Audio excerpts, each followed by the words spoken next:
pjesë tuajën, çfarë prisni dhe keni bërë një deklaratë që ndërprisni çdo komunikim të dialogut politik me majorancën. Kjo përfshin edhe kodin elektoral? Tani, ata në kimim aty e kanë bërë avokatrit, të cilët ndjekin procedurën sipas gjykimit të tyre. Kjo është lidhur me pyetjen e parë. Lidhur me keni deklaruar që ndërprisni çdo komunikim.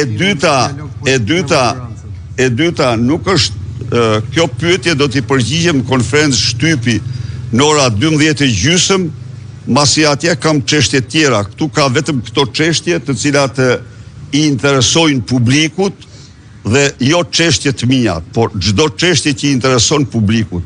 Merrni ju me mend. Kryeministër që të merrohet nga patllaket që njerëzit që nga revolet që agjentët i mbajnë përputhje me ligjin. Ju kujtui sa buletinat në Londër. Erdhë tha. Mirë atër. Berisha, janë publike qëndrimet tuaja kritike ndaj SPAK-ut në drejtimin e Altin Dumanit. E megjithatë, mund na bëni publike cilat janë rekordet pozitive të këtij SPAK-u në drejtimin e zotit Dumani. Pyetja e parë dhe pyetja e dytë.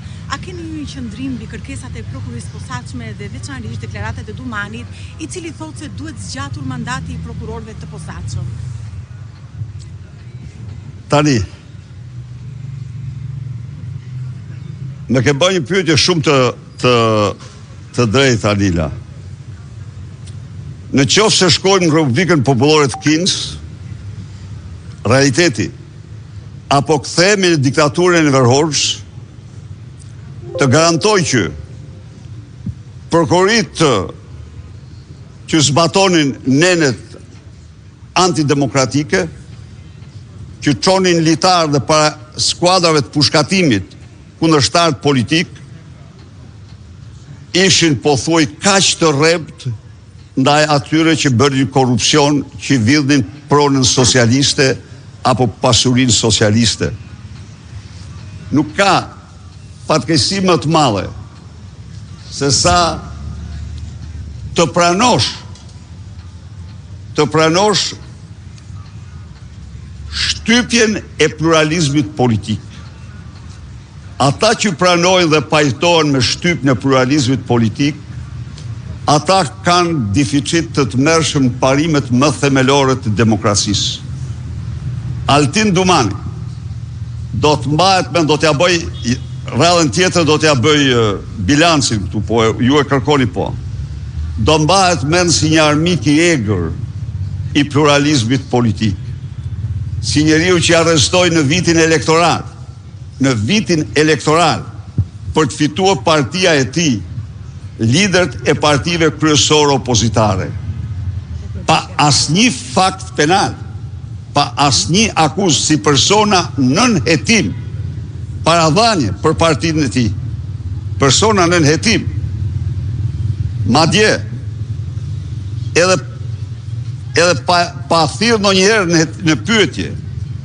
Pra, a ka bilanc më të zi se ky që shkel kushtetutën, shkelmon ligjet, themelin e kushtetutës, pluralizmin politik, si mercenar për llogaritë e Edi Ramës dhe narkoshtetit. Ka fshehur dosje, ka mbyllur dosje të Olsi Ramës, Linda Ramës, Edi Ramës, të cilat janë nga më të rëndat. Ka mbajtur në xhep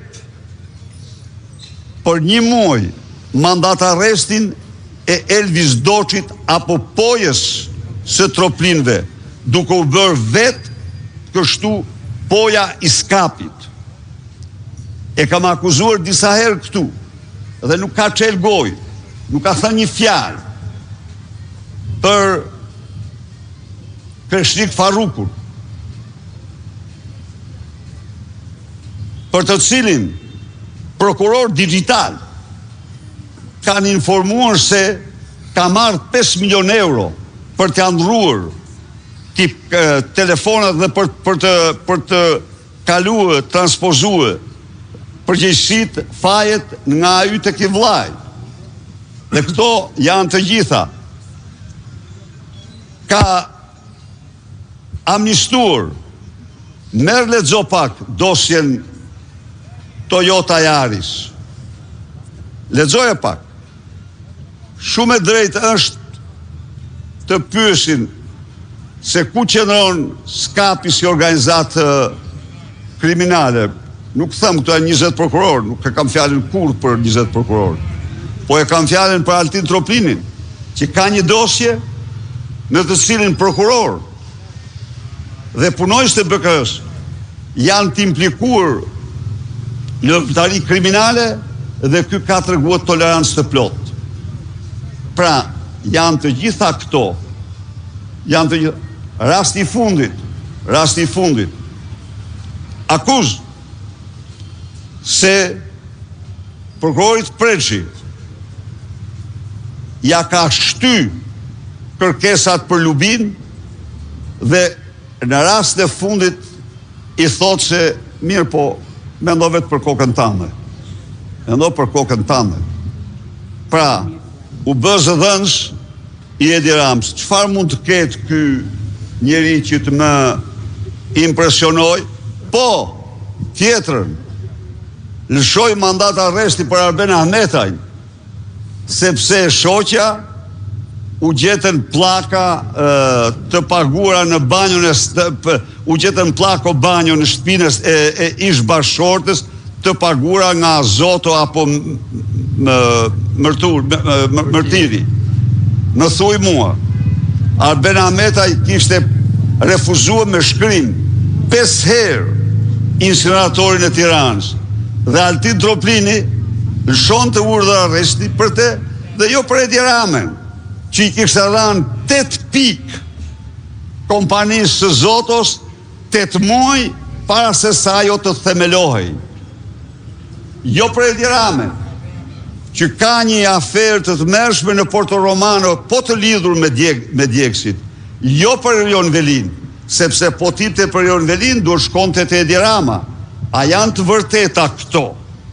Kush më thot kush mua, cila nga këto janë të vërteta? Atëherë, si mund të gjykohet Altin Troplini ndryshe përveç se poja i Troplinëve? Unë mendoj se asgjë tjetër nuk ka. Dhe cili shëndrimi juaj për zgjatjen e mandatit, kërkesën për zgjatjen e mandatit të prokurorit? Kategorik kundër. 9 vite janë të mjaftueshme për të treguar të gjithë integritetin dhe aftësinë. Ata që nuk bashkëpunojnë me krimin, ata që punojnë me vullnet dhe me të hekur, e dikush kërkon atë, e kërkojnë ata të cilët bashkëpunojnë me krimin. E kërkojnë ata të cilët kanë la para me pronat e tyre si Troplini. Se njëri ndershëm, as se kërkon as një ditë. Erdha, shërbeva dhe me nder dhe miru pafshim. Kjo është, çfarë do thotë ajo? E shpenzoi gjithë mandat, i mori peng me uluzie, me tjerë, po uluziu, kostumet e uluziut, ku janë se i harrova? Komision të ligjeve. Urdo? Në komision të ligjeve janë, bravo, e the shumë bukur. Aty ka një garderob për kostumet dhurat. Fatë që mbledhjen e KLP-s u zbatua kushtetuta në përzgjedhjen e kreut të ri të SPAK. Po, e zbatuar. A keni ju një koment në lidhje me prezencën shumë theksuar të diplomatëve të huaj në atë mbledhje? Po. Ajo prezencë pa precedent diplomatike dëshmonte në radhë parë se duhet kishin të dhëna, se krejtësisht për show nuk ka nërmendja që tjenë kaq të interesuar, por duhet kishin të dhëna